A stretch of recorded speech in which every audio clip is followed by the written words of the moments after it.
Hello, listeners. Jordan here. I just want to let you know that you can listen to Nighttime early and ad-free on Amazon Music. Include it with Prime.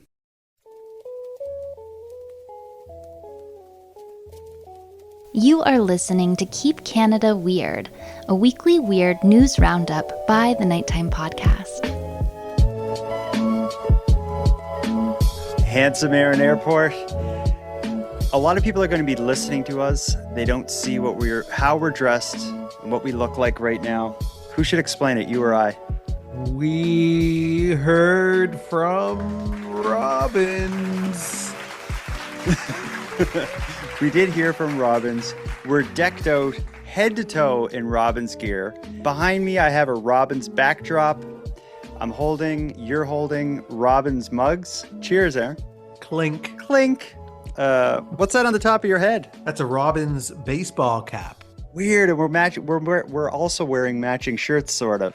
Yeah, so it's pretty exciting. We both have our Robbins mugs, and we're all head to toe in our guerrilla marketing campaign. Yeah, our guerrilla marketing campaign paid off, and it wouldn't have happened were it not for Keep Canada Weird listeners and the Keep Canada Weird Army. What ended up getting the attention of Robbins Donuts was several emails that the Robbins corporate office received about what we were doing. Someone from their marketing department tuned in to Keep Canada Weird. They were blown away by the ads that the listeners were contributing to the show.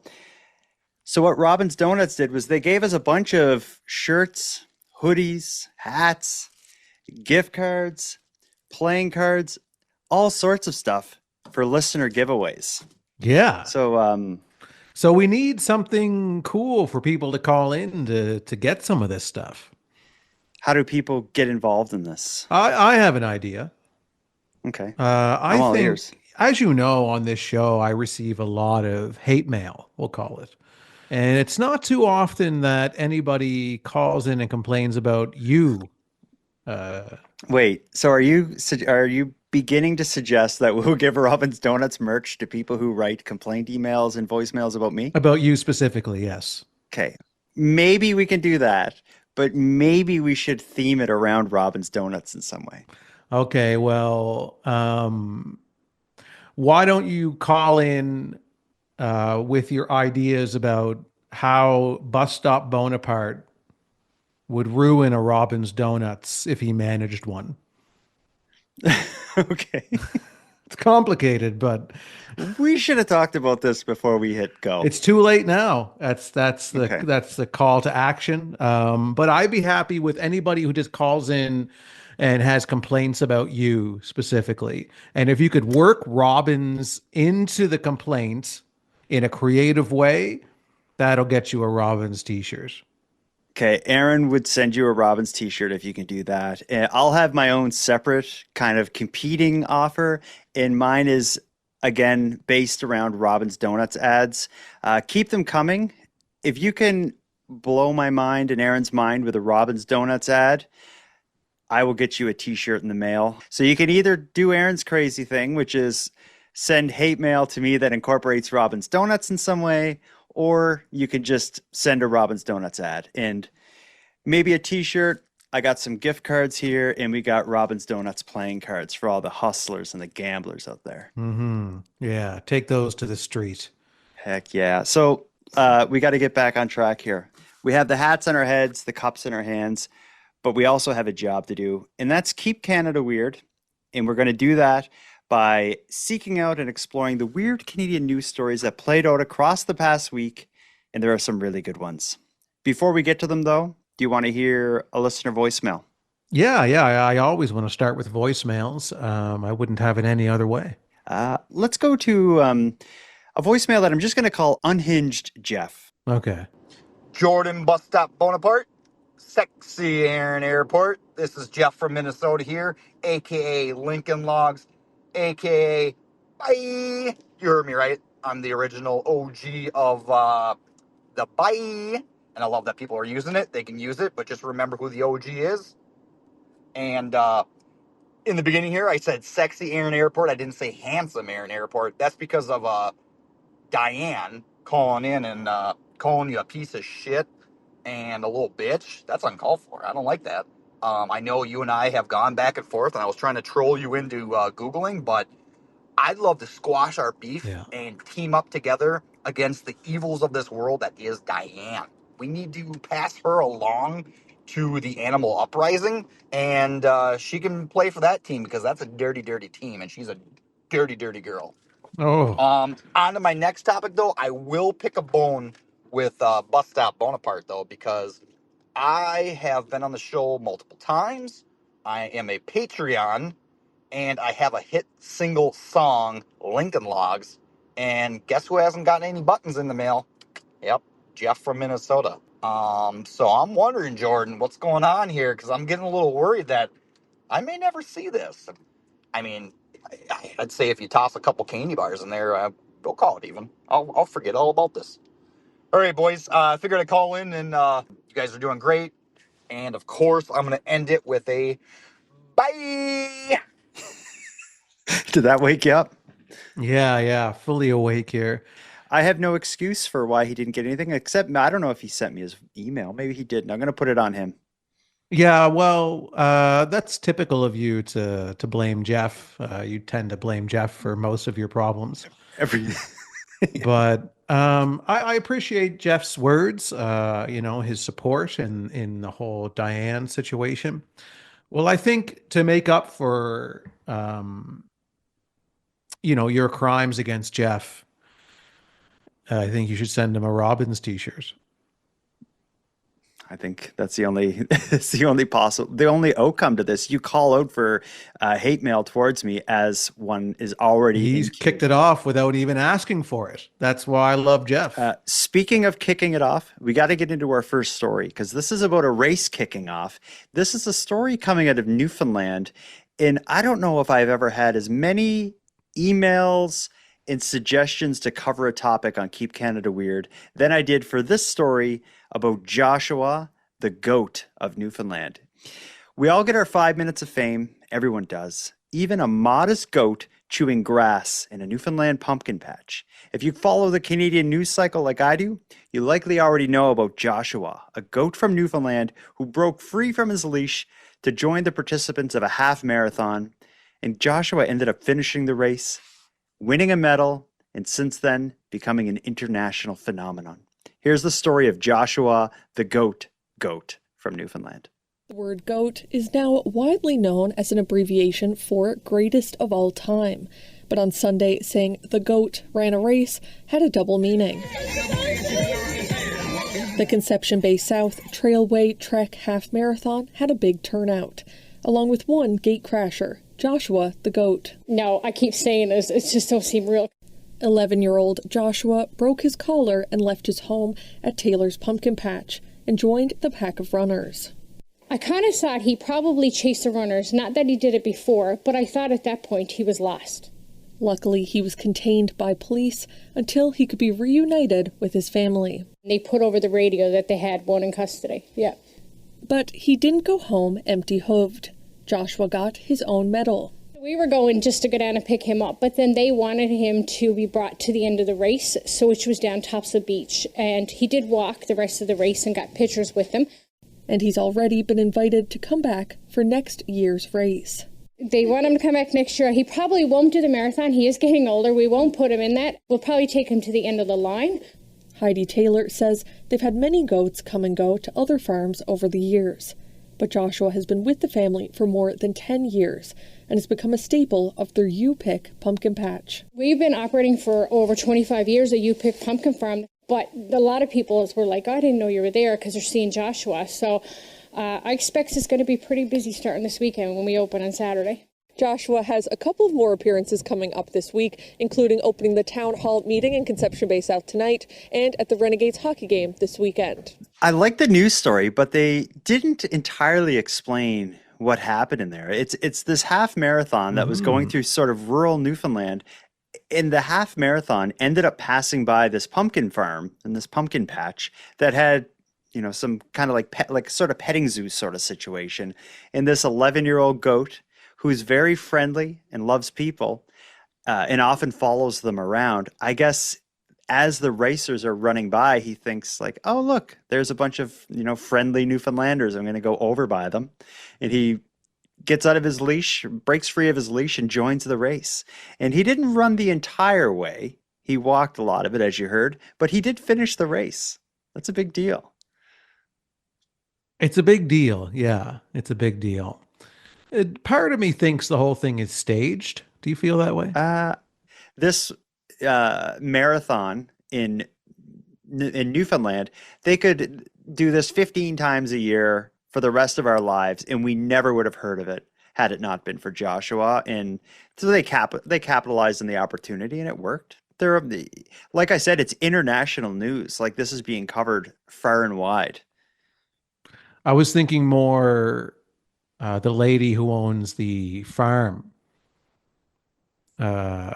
planned for the goat to join. Oh, as a part of like kind of guerrilla marketing campaign for her pumpkin patch. Yeah, for her you pick pumpkin farm patch, whatever she calls it. This whole story doesn't really promote the U-Pick that much, but it promotes Joshua, who's at the U-Pick. And she was saying, she's like, oh, we're anticipating a lot of people to come because Joshua's here. And yes, okay. And she mentioned our U-Pick pumpkin patch thing and whatever. Yeah. It sounded to me like, maybe Joshua is more kept kind of at bay, kind of maybe in a, locked away or on a leash or something. And then she's like, I bet knowing her own goat, she's thinking, when that marathon passes by, I'm going to have him kind of open, roaming around, knowing that he's going to chase those people and keep chasing them and run the entire marathon. And then I'm going to get covered by the news, which will promote my pumpkin patch business. I'll be on Keep Canada Weird. I'll get a Robbins gift card in the mail and sell so many pumpkins and corner the pumpkin market in Newfoundland and have a pumpkin monopoly on the east coast of Canada and then eventually take over the world. You could be onto something. I love goats. Do you have any opinion on goats? I mean, goats, I have no problem with them. That's for sure. Would I ever own a goat? Probably not. Say you're at a petting zoo and a goat comes over by you. Do you give him like a little scratch on the head? Yeah, I give him a little pat on the head and say hello and thank him for his time and move on. Okay. I feel the same way. I see goats. They're a lot like dogs. I think they just seem like sweet, happy critters. And the image of a goat walking or running in a race, I don't know why, but what it does to me inside, I think it does to a lot of people. And that's why this story is spreading so far and wide. And that's why I've gotten so many emails and voicemails and stuff saying, did you hear about the goat who won the race? Because the story kind of took on a legend that Joshua actually won the race, but that's not the case. Mm-hmm. No. Joshua probably did quite poorly in the race, if we're being honest. We talked about this farm maybe using the marketing opportunity associated with Joshua, the famous goat, for their own benefit. I have another story for you about a family in Abbotsford who is maybe using a bit of marketing prowess to solve a personal crisis. I'm going to call this story Taylor Swift Tickets for My Lost Dog. In a desperate bid to bring home their missing dog, a couple in Abbotsford is offering a reward that's sure to turn heads. 2 highly sought-after tickets to Taylor Swift's sold-out Eras Tour in Vancouver. Holly Gilding says she'll gladly give up her tickets for the safe return of George, their beloved Great Pyrenees mix, who ran off chasing a coyote on September 18th. Here's that story. When Dustin and Holly Gilding adopted a Great Pyrenees puppy in March 2022, they knew George would grow into a very big dog. Dustin and I are both around 6 feet tall, so we like having a big, cuddly guy. George eventually grew to 115 pounds. On September 18th, a family member took him for a walk on the Matsqui Trail in Abbotsford. About 2 kilometers in, they came across a coyote, and George, being the guardian dog that he is, kind of took off after the coyote in kind of defense of the family member. Despite extensive searching, there's been no sign of George since. It's been just shy of 3 weeks by now. Hope is starting to fade a little bit. We can't lie. But at the end of the day, we were just kind of thinking, what kind of Hail Mary can we throw out there to at least make sure that as many people as possible know about this situation? Holly knew she had something valuable she could offer as a reward, something Dustin surprised her with on her 29th birthday. Tickets to Taylor Swift's final Eras Tour concert, December 8th at BC Place. What is going to get people's attention? What's going to get clicks? Anytime that you see Taylor's name attached to anything, it gets some attention. So being able to associate, her star power to our little dog, it was worth a try. So Holly decided to blitz social media with an enticing offer. Find and return George, and those Taylor Swift tickets, which Dustin was lucky enough to get at face value, are yours. I supported it completely. Resale value is high. The value of going to the show is high, but at the end of the day, I don't think there's really any reasonable price that we wouldn't pay if somebody had information to lead us to George. They believe someone may have taken George, or he could be surviving in the bush around Matsqui Trail. He's definitely a robust guy. He's a Great Pyrenees mix. They're very smart dogs. They're very resourceful. They hope the lure of impossible to get tickets will bring Swifties to the search and bring their big cuddly guy home. Man, a lost dog is sad. And this is like a big, friendly family dog. This doesn't look like a dog that would be surviving in the wild. This ain't no goat. No, he's a big dog, though. So at least he's got size to, as a useful, threatening, self-defense mechanism of some kind. I don't know. I guess. But so the dog chases after the coyote. Coyote, yeah. I didn't know that would happen.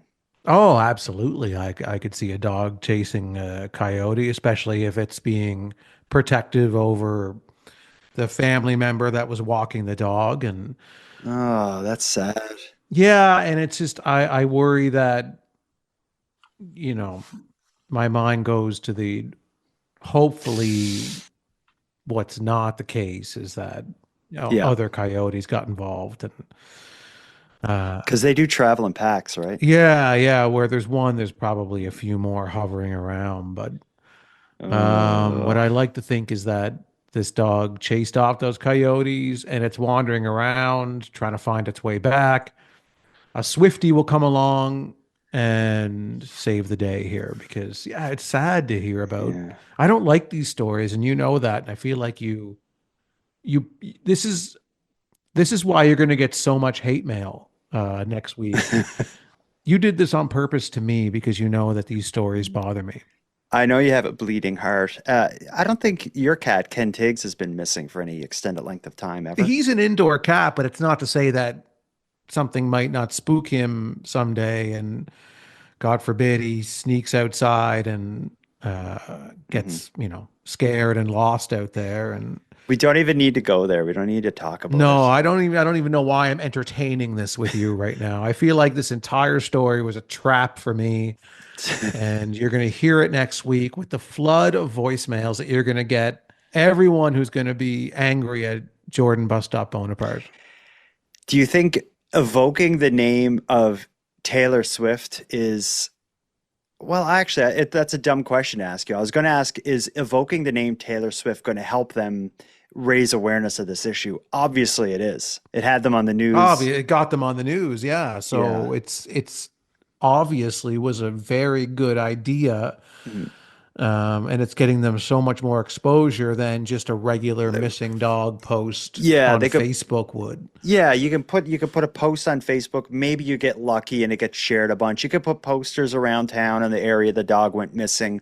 But doing this is going to get them across the province on the evening news. people sharing it, people like us talking about it. And the Hail Mary, like the ultimate victory would be if something happened, like Taylor Swift catches wind of this and, shares it or something like that. Yeah, and it's been a couple of weeks, so Mm. there's not a lot of time left here, unless somebody has the dog. Maybe the dog stumbled across somebody's yard. And someone They took it took the in. dog in, and they're going to see this news story, and they're going to say, "Oh, that's the dog that I found the other day or last week, who's been staying with us because we didn't know Yeah. who the owners were." Yeah. I feel like being as honest as possible, as sensitive and honest as possible. I don't think this is the kind of story where awareness is going to solve the mystery of where the dog is. I think the likelihood that someone has the dog is really low. I can't imagine someone has the dog. Yeah, I don't know. I hope so. I hope someone has it. I hope that they see this story, and I hope that they're able to reunite the owners with their dog, because it's tragic. I just find these. I know. Is it weird that I find like a missing dog story so much sadder and heartbreaking than like somebody being killed, like a human being killed? Like, is that weird? It's probably a little weird, but it's probably not that uncommon. Like when I see a news story of a human being injured or killed, uh, I don't really blink an eye at it, to be honest. But Well, is it because you're desensitized? You hear so much of that. If you hear the news, it's always like war and this horrible thing and this tragedy happening. But then when it really kind of focuses in on this lost pet or animal, you're the parent to a beautiful cat. I wonder, that's just your soft spot. It's like for me, when I hear stories about kids, it really affects me because I got kids. yeah, It's yeah. like everyone has like their weakness or their sensitives, their Achilles heel. And I think yours is pet stories. And I think you're right. I'm being a real prick by putting these stories in front of you. Yeah, no, you're going to hear it next week. This is what I'm saying. People call in, leave your voicemails, your hate mail for Jordan Bus Stop Bonaparte, and include Robin's donuts in some creative way into your hate mail. And you're going to get a shirt or a deck of cards or a gift card. Oh, I mean, man. think about how it's going to brighten your weekend, if When that mail comes. yeah, you get to play solitaire on a set of Robin's Donuts playing cards. Before we get into the next batch of stories, you up for another voicemail? You got the guts? Yeah, yeah. As long as it's not related to any injuries or injured animals or missing animals. You'll be okay. This doesn't hurt animals. This is a story about people. We have a listener named April who's actually a bylaw officer. So she had a lot of opinions and things to say about the story we covered last week about the sorority event being run out of an Airbnb short-term rental. Here's what April had to say about that story. Hi, Jordan. Hi, Aaron. It's April from Ontario. I'm just calling in regards to the short-term rental incident in London. And oh my gosh, I'm a bylaw officer, and in my municipality, I am the short-term rental officer. Honestly, if I had a property that was carrying on like that, that license would be revoked in no time. My biggest thing with short-term rentals is you sign off that your guests, or you will ensure that your guests are going to act responsibly, respect the town's or city's bylaws, and respect the neighborhood. If your guests aren't going to respect the neighborhood, or you're not going to manage your short-term rental properly, you don't deserve to have a license. Yeah, I just had to put that in there because it really got me fired up. Thanks. Just want to say I love the show and I love you guys. We love you too, April. Some jobs you take home with you after work to the point that you become your job. Like I know growing up in my neighborhood, we had a mailman, and if you saw him and he wasn't delivering mail, he's still your mailman. You'd be like, "Oh, hi, mailman." And he just lives his life as a mailman. I feel like April is a bylaw officer 24 hours a day. She's sitting home listening to a podcast and she's already like heck? How would I deal with Yeah, the this? podcast that she put on to distract her from her day dragged her back into her day. Yeah, it's like a story about short-term rentals that she's been Yeah. dealing with all day, probably. She's probably already drafted a letter to these people. Oh, I know. It's we apologize. We're very sorry. It happens a lot. You remember we stumbled through a story once about beekeepers, and then we heard from like a beekeeper who was like, it was so comical because you guys got everything about beekeeping so wrong. Yeah. And I'm an expert beekeeper. I only Luckily, say that we because I didn't. am a bumblebee. But that story, what's going to come of that? Who knows? I think the real estate agent involved in that story probably got a wake-up call just by having his dirty laundry aired over the news. I have a feeling things are done a little different over there now. Yeah, but nothing's going to stop that home entertainment system in the basement. They're watching movies on it. I know it's out of control, but I have another out of control story that makes a sorority house short-term rental with a pool and an entertainment system look like a walk in a park. This is the cop car theft and joyride in BC. A man in BC is facing serious charges after allegedly, and it's funny that this news always says allegedly because there's video of the buddy doing it. He allegedly stole a police vehicle and joyrode around a playground in Vancouver. The incident happened on the 6th of October when the suspect in the case, Dustin Telio, reportedly took a police cruiser and sped through a park that was being used by families and children. He's charged with theft, dangerous driving, failure to stop, and several other offenses. Here's the story. It quickly became apparent to people near Templeton Park the person behind the wheel of this marked VPD SUV was not a police officer, and this was in fact a very dangerous joyride through the park in a stolen car. Get away from the car! It happened at 10:45 on Sunday morning as families played in the park. I could see lots of kids in the playground. Luckily, there was nobody in the field that I could see, so that was some good news. But certainly the kids that were in the playground, they scattered pretty quickly. A second police SUV then drove onto the field, colliding with the stolen one. An actual police officer can then be seen yelling at the driver to get out before a police dog took the suspect down as he tried to run away. Police say it began several blocks away when officers stopped to help a woman in distress near East Hastings and Semlin Drive. As they got out of the SUV, a man unrelated to the situation jumped in and drove off. VPD would not say if officers followed procedures for securing the vehicle. Our expectation is that when our officers stop their vehicles and get out of their cars to help somebody, that somebody's not going to get in the car and steal it.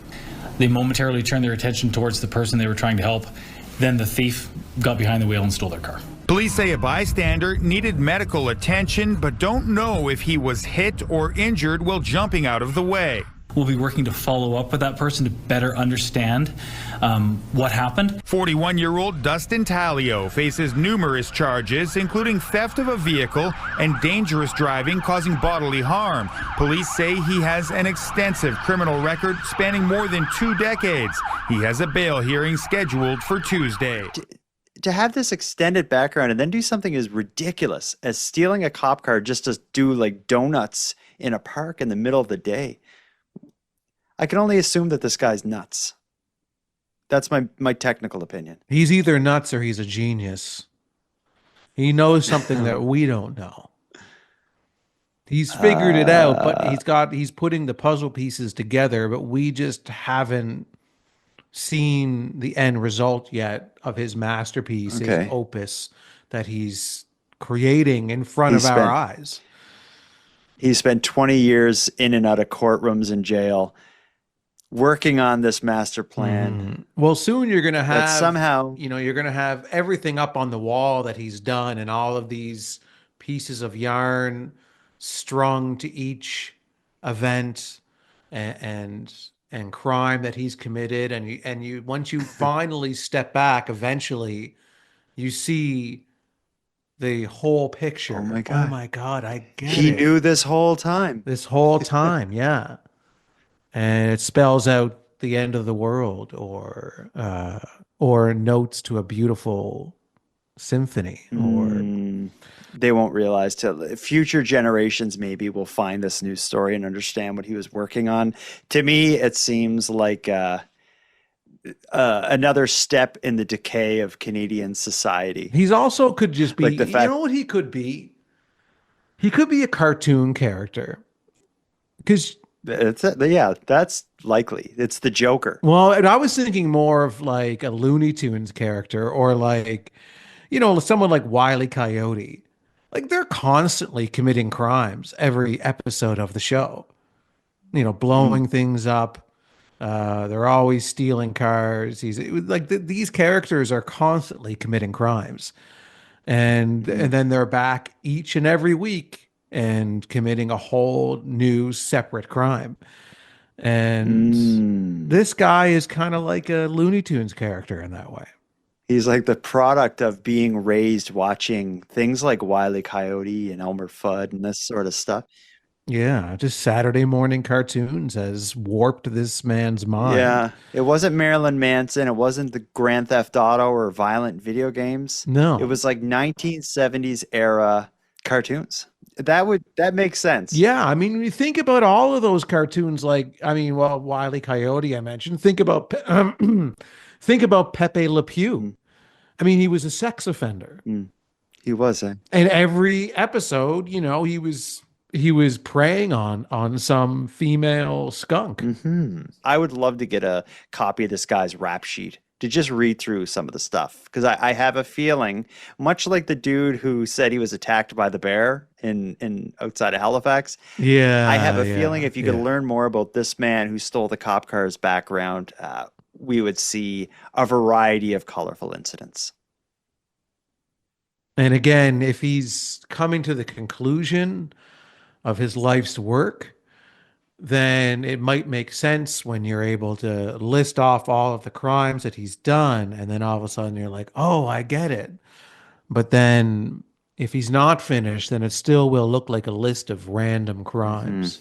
Yeah, I think if anyone knows Anthony Talio, I believe is his name, I'd like to hear from you. Someone out there must have encountered this guy. You don't commit 20 years worth of crimes and not give someone some memories, some lasting memories along the way. Yeah, well, I mean, I'll always remember him. Me too. Whether or not he's a comic or a cartoon character or not, maybe that'll come out in court. And I have a feeling that trial is also going to be interesting. Did you? I read a couple pieces about it, and I sent you a couple links about it. Do you know what I'm getting at? Yeah. Probably now the most interesting part, and this could be the conclusion of his art crimes.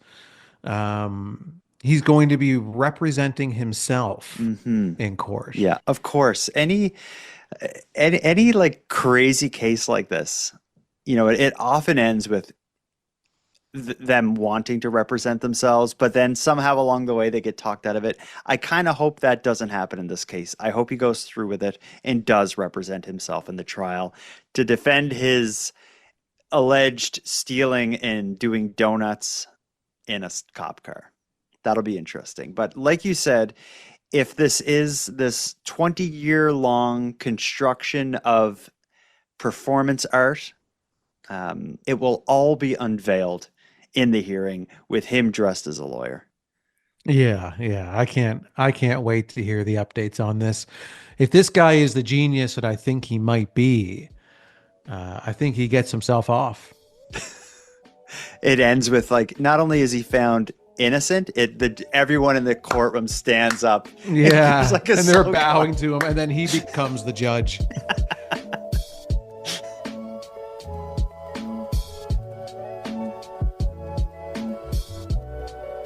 I have another voicemail I want to air. This one actually just came in like a half hour before we went live. They touch upon something going on that I had no idea about. Listen. Hey, Bus Stop Bonaparte and Handsome Aaron. I know this technically isn't weird, but I just came across my first Charles III coin at a Circle K in Calgary. Not technically weird, but feels kind of weird for some reason. I'm just wondering if you guys have come across these or if they're more common in other cities, maybe. It is from 2024, but I don't know. I hadn't even thought about that, the fact that we'd have new money, but I want to get one of the coins with the king on there. But what I do have in my hand, I don't know if you can see this, I'm holding in front of me one of the coins. In Canada, we have toonies, the $2 coin. Usually they have a gold center and a silver outer ring, but after the death of the queen, they made a series of them that had a black outer ring and a gold center. They're very hard to find, and I have one of them. Yeah, and I never knew that that Charles was on the new quarter. Well, of course they would need to, like the back of the Canadian coin will show, like, whatever the head of the monarchy. So it would have been the queen for ages. And yeah, we'll have new coins with the king. If anyone has any, or if anyone's come across them, I'd like to hear about it. Maybe post a picture of it online and tag me, because I haven't seen one in the wild yet, but I'm going to keep my eye open for them. Yeah, you can do that right after you leave your voicemail of hate towards Bus Stop Bonaparte. Then take a picture of your quarter. Speaking of things I haven't seen in the wild, like the King Charles coin, I also haven't seen a chemtrail, a real chemtrail, a conspiracy, mind control, maybe aliens exist and the world is flat, chemtrails. I got a story about chemtrails. So, Aaron, British Columbia is a long way from modest Nova Scotia that we're in, but some interesting things are happening over in British Columbia, and it has to do with the Premier of British Columbia, Danielle Smith. She often courts controversy, and she's done it again. She's facing criticism right now for statements made at a recent town hall meeting in Edmonton. When an attendee raised the issue of chemtrails, the Premier, Danielle Smith, seemed to suggest she's been doing her own guerrilla investigation into the matter, but has been hitting dead ends due to chain of command and international relations. Here's the news story about Premier Smith and her personal chemtrail investigation. During an Edmonton town hall, Premier Danielle Smith discussed chemtrails, openly pondering a conspiracy theory. The best I have been able to do is talk to the woman who is responsible for controlling the airspace, and she says no one is allowed to go up and spray anything in the air. We have she's told me, the other person told me that if anyone is doing it, it's the U.S. Department of Defense. And, I have some limitations in what I can do in my job. I don't know that I would have much power if that is the case, if the U.S. Department of Defense is spraying us. So I will do what I can to investigate, but everywhere I have gone, I have found no evidence that there's any private sector company involved. My environment department's not involved. My airports tell me that they have a record of every single plane that goes up. So I'm kind of dead-ended here. If you have some special lead that you want to give me afterwards, please let me know and I'll track it down. The video gained traction online, but it is unclear who shot it or what was said before or after. According to a reporter from Alberta Views, Smith was answering a question about chemtrails. Smith went on to say she will do what she can to investigate, but Professor Timothy Caulfield notes there's nothing to look into. Absolutely no evidence to support chemtrails. They're a conspiracy theory, kind of on the level with flat Earth. This theory poses that governments or others add toxic chemicals to the atmosphere through airplanes. Caulfield argues in an age of misinformation, leaders need to speak up. She could have said to this person empathetically, I hear you, I hear your concerns, but the reality is this is not true. In a statement to Global News, the Premier's office says in response to concerns from Albertans, they found no evidence of chemtrails occurring in Alberta. The Premier was simply sharing what she has heard from some folks. She was not saying that she believed the U.S. government was using chemtrails in Alberta. Global News reached out to the U.S. Department of Defense. When asked if they had any response, a Pentagon spokesperson responded, "We do not." These kinds of discussions are being driven by questions or concerns that are raised by folks in her base who are very active, very organized, and difficult to deal with. Political scientist Lori Williams notes Smith is treading carefully ahead of a leadership review where every vote counts. She's doing what she thinks will placate the base at the same time as not associating yourself too closely with things that are unacceptable to moderate Albertans. Party members will vote at the leadership review next month. So we have a few different ways to look at that story. So first of all, the criticism of Premier Smith is that she was just kind of appealing to the people in the room by entertaining this discussion. And we've heard other politicians do it in past episodes of Keep Canada Weird. I think we had someone in Saskatchewan do something similar. I remember that one. Yeah, but this comes across as David. different. But then the fellow in Saskatchewan, he just kind of entertained it. But Premier Smith in BC, in the clip we just heard there, it sounds like she's already been investigating this. Like, I've talked to people at the airport. They told me this. They told me that. Yeah, she even brings in the U.S. government into it. She's like, well, if anybody is spraying us, it's America. Yeah, and I can't do what my power doesn't extend there. I feel like she was giving a truthful answer, and I feel like this is probably something she at least asked some questions about. She either believes it or wants that core group of voters who are conspiracy-based voters to believe that she believes it. Can there be many of them? Like, yes, imagine if your vote is more. There's more of them than you ever want to know. I know, but imagine if the issue right now that would get you to swing your vote to one person versus the other is like, if they're taking chemtrails seriously, like, that is who I'm behind. You got my chemtrail vote. But I guess, there's someone who went to this town hall meeting, and that was the question they wanted to ask the premier. And when she said, I asked at the airport, and there's no plane, they have no record, they know every plane that's up there. You can hear people in the crowd boo, like, we don't like that answer. We know it's happening. So, yeah. The world is nuts. My favorite, I know. My favorite part of it is when they reach out for comment from, what was it, the U.S. State Department? Yeah, the Department of Defense. And then their response was, do you have anything to say about this? Officially, we do not. No. I just love that. They're just basically saying no. But I think that's like not a good response for them to have. They should have some kind of an official, the U.S. government and any of its departments do not partake in any type of chemtrail activity, yada, yada, yada. Because them just simply no commenting it or saying we do not. Yeah. It's like, what are you hiding? That feeds the fire of the conspiracy theorists, because they're going to look at it. They're like, they won't even talk about it. They won't even see. They didn't say that they're not doing it. They didn't say anything at all. Oh, yeah. Whoever asked this question at the town hall meeting and got the premier talking about it, I guarantee that person, if we asked them, what do you think of the the American Defense Department's response to that? They would be like, it's exactly what I expected. Hiding. Yeah, it's exactly how somebody who's constantly spraying us would respond. They've been doing it since Roswell. It's like that sort of mindset. They wrote out their response in chemtrails. We do not, up in the sky. What a strange thing. The chemtrail issue, if you want to call it that, I put it right up there with like the Bermuda Triangle issue.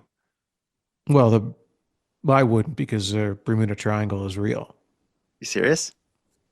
Well, where did all those planes go? And coming from having worked in insurance and stuff in the past, I know for a fact if it was more likely something would go wrong passing through the Bermuda Triangle, the insurance companies would be the first ones to get involved and talk to the planes that were flying over that area and the boats that were traveling through that area and building that into their premium. It's insurance companies would have solved the whole issue of the Bermuda Triangle. Well, they'd solve the issue. They'd dig all the planes up and the boats and everything, and they'd be like, we solved it. We fixed it. Well, I mean, I don't mean they'd solve like why that is happening in the Bermuda Triangle, which I don't think it is. But I think if it was statistically more probable that something would go wrong there, the insurance companies would let people know. They would let people know. Yeah. I actually don't have an opinion on the Bermuda Triangle. I'm just messing around. Okay. You looked really serious. I don't. That's not a story that I'm interested in. Although, when people would talk about Amelia Earhart maybe being, falling victim to it or whatever, then, it perked my ears a little bit. But so you're not like a Bermuda Triangle voter. If some politician was like, no. I'm going to send our province government to Bermuda Triangle. I mean, to be honest, I did go to the mayoral debates in Sydney, Nova Scotia last night and asked about the Bermuda Triangle. Yeah. And what did they say? I said, do you have any comment on where all the missing planes and ships went? And they just said, we do not. And you're like, Exactly. Exactly. I stood up and I pointed, exactly. And marched out of there. Yeah, in my Robbins t-shirt and hat. Drinking out of my Robbins mug. I told you. What are we going to do with this Robbins gear? I thought it could be fun going into Robbins with a big smile on my face, decked out in Robbins gear, not mentioning it, and just ordering like a coffee and a ton of donuts just to get the look on someone's face, like the person waiting on me's face, thinking like, oh my God, like Robin's biggest fan ever is here. I thought that could be fun. Yeah, it could be fun. Going to Tim's could be fun. Tim's would be better. Yeah, I like that idea. We should both videotape ourselves going to Tim's in our Robbins gear. There's lots of fun we could have with this stuff. Yeah, I'm just going to wear it for comfort. The hoodie is a very comfortable piece of gear. It's nice and baggy and warm and nice. And it's like Robbins, it's like the entire Robbins Donuts franchise is giving you a hug when you're wearing the hoodie. Yeah, I'm excited to get some of these shirts out. I sent out a batch of listener swag pack or voicemail sender swag packs today with quite a few gift cards. But anyone else, if you hear your voice aired on the show by way of a voicemail, send me an email at nighttimepodcast@gmail.com and include your mailing address, and I will get a swag pack in the mail for you. If your voicemail that's aired involves Robbins Donuts in any way, you will get one of the Robbins Donuts gift card. I think there's maybe 10 of them left or something like that. So get at us. In shirts, playing cards, wow us with your voicemail, and we'll get you them. Yeah. And actually, yeah, I will say there is a Robbins Donuts just outside of Halifax. I know you're coming up in the not too distant future. I thought maybe we could talk about some kind of meetup there. That could be fun. Yeah, I'd love to do that. I will be coming up later this month, and you and I can congregate at a Robbins Donuts with anyone else who'd like to join us. I think that could be, well, we won't say too much about it yet. I'll put it out when we figure out the particulars of the when and where. I'll put it out on my social media and we'll mention it in an upcoming episode. But if you're in the Halifax area, stay tuned. Stay tuned. Handsome Aaron Airport. Until next time. Jordan, Bus Stop Bonaparte. Until next time. I've been staring at these Robbins Donuts cards. Maybe I should learn to play a card game. The only one I think I know is Go Fish and Crazy Eights. I love that game. Crazy Eights is good. And Jordan, until next time, this episode will be released on Friday.